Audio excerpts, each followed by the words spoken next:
I want to talk about a reality in South Africa at the moment. This is after I've read a article in a magazine about a guy who cut off his dog's back legs for stealing food from his neighbor, and he left her to die. And she'd been lying in his backyard for about 7 days before the SPCA picked her up, and they obviously had to euthanize her because she was just past any form of help that they could give. Now, South Africa's got townships, shanty towns, locations, whatever you want to call them. We've got them. They're near any major city center, and you probably even say near most towns there's a township. Now, the poor people of South Africa live here. They live in poverty and crime. It's literally, the houses there are made of mud, scraps,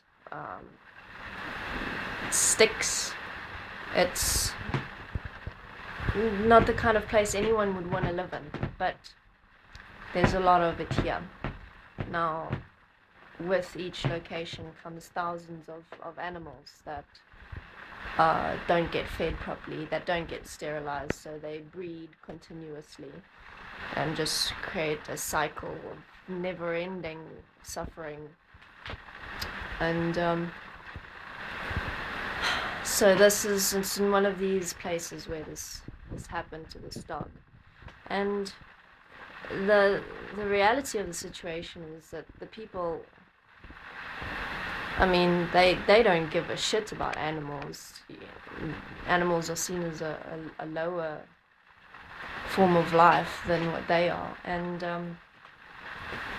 yeah, you see it in a lot of cultures in South Africa as well. It's not just restricted to the townships. It's a lot of the Indian cultures, Muslim and Hindu. They see, just like their view of women, animals are obviously way down the ladder from that. And the things that they do to animals, it's horrifying.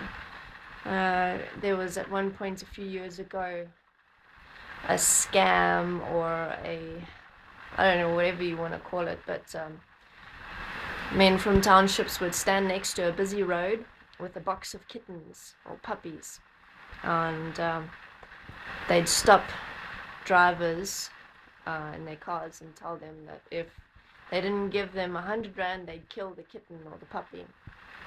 And they would. I mean, if the motorist didn't give them some money, then they'd just take one of the kittens and break its neck. And I mean, seriously, that's the world that we live in, and it's horrifying. So an equal money system would obviously stop this kind of abuse.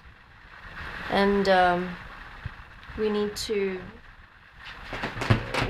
educate humanity, because I mean, it's only a small percentage of the world that has access to things like TV and internet and a semi-decent education system. The rest of the world is living in poverty.